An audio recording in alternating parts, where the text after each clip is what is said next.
Good morning, dear students. Today I am going to take your class of chemistry chapter 2. So dear student, the name of chapter 2 is elements and compounds. So this is second chapter. As we know, this elements, and before studying elements and compound, let us study something about the matter. So in physics we have studied about matter, that they are divided into three parts in solids, liquids and gas.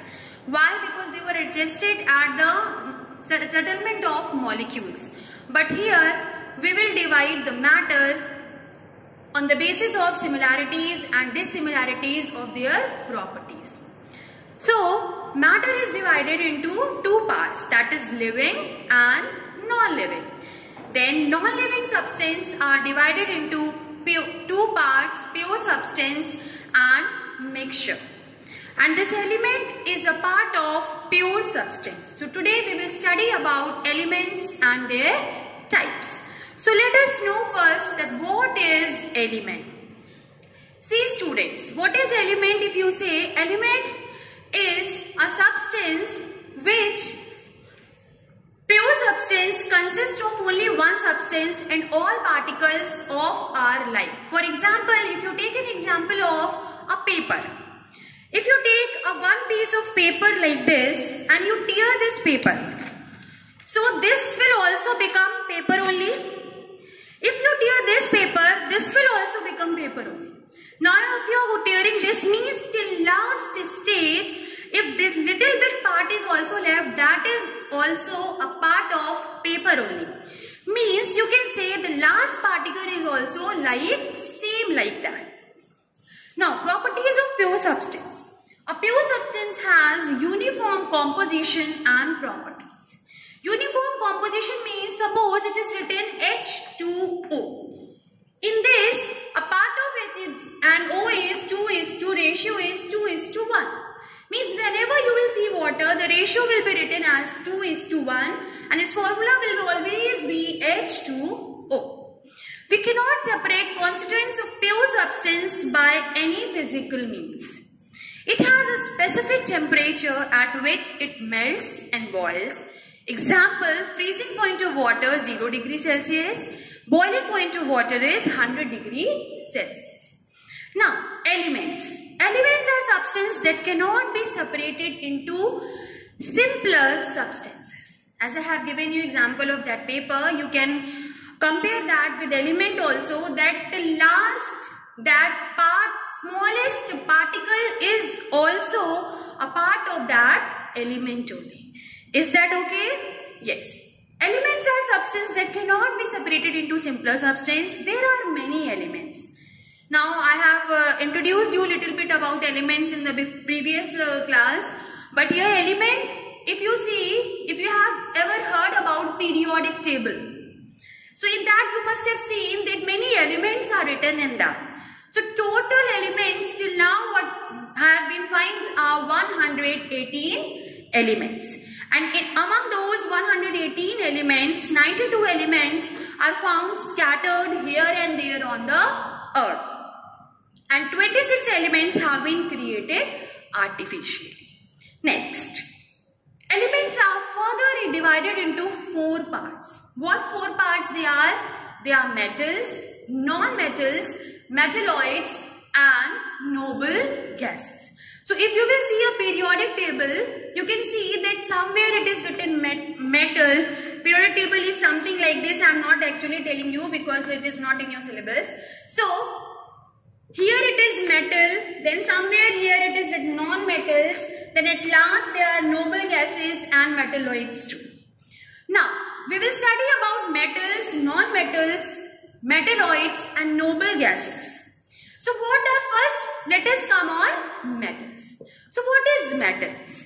Metals are shiny in appearance. Shiny, you can see anything, substance which is little bit shiny. So that is, you can say it is metal. Metals are flexible. They are good conductor of heat and electricity.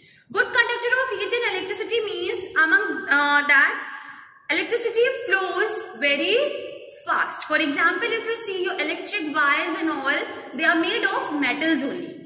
If you go and purchase at the the shop you go and you ask for a electric wire, maybe your parents ask, maybe your father asked from that person, it is of copper or it is of aluminium, what is the quality of this wire. So this quality is on the basis of metal, that which wire is used in that, metal is used in that wire. Now they can be heated to high temperature. So if you want to heat any metal, so you have to use a high temperature. Metals are ductile. They can be drawn into wires. So this ductile is you can say, nature of a metal. And what is this? It means that you can draw these metals into wires. All metals are solid at room temperature. If you keep simply that metal at a room temperature without disturbing its temperature, it will be in a solid state only. So next, exceptions. But you know, in science there are so many exceptions. So there are some metals which holds all the properties of metals, but except these things. Just like sodium is a metal which is soft. As we have studied before, that metals are hard. But sodium is a metal, but it is soft. Mercury is a metal which is liquid at room temperature. And mercury is also a metal, but it is liquid at room temperature. So next is non-metals. So non-metals, you can say the non-metal shows opposite characteristics of metals. If you want to learn, you can learn like this. Suppose if a metal was shiny, so you can say that non-metal is not shiny. So let us see. Non-metals are non-lustrous in appearance. Non-lustrous means dull. Means they are not shiny. And before what we have studied, that metals are shiny. Next is non-metals are non-flexible. As we have studied in metal, that metals are flexible, but non-metals are not flexible. They are bad conductor of heat and electricity. Means they are not a good conductor of heat and electricity. Non-metals are brittle in nature. Non-metals exhibit low melting and boiling point. Non-metals are non-malleable. Non-metals are non-ductile. All non-metals are solid or gas at room temperature. So, these are all the properties of non-metals. But as there were some exceptions in metals, there are exceptions in non-metals also. What is that? First is graphite is a non-metal, but it is a good conductor of heat and electricity. As I have told you that in the characteristics of non-metal it was written that it is a bad conductor. But here is a graphite, it is non-metal, but it is a good conductor of heat and electricity. Bromine is a non-metal, but it is in liquid state at room temperature. Is that okay? Next, third part of element is metalloids. Metalloids are the elements which possesses properties of both metal and non-metals.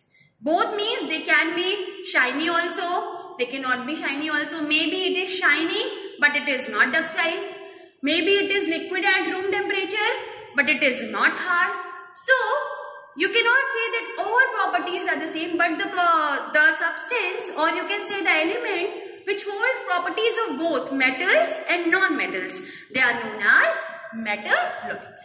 Is that okay? Next is the fourth part, which is noble or inert gases. So in the periodic table, we will say the last line, it is of noble gases. These elements do not participate in any chemical reaction, hence called noble or inert. They are element, but they don't take part in any chemical reactions. These elements are gaseous in nature. They are gaseous in nature, and I tell you that in our periodic table there are only 6 noble gases. They are helium, neon, krypton, xenon and radon. Is that okay? So these are the symbol of these gases, and for today this much is okay, and for the next class I will tell you the next part of this chapter. Thank you.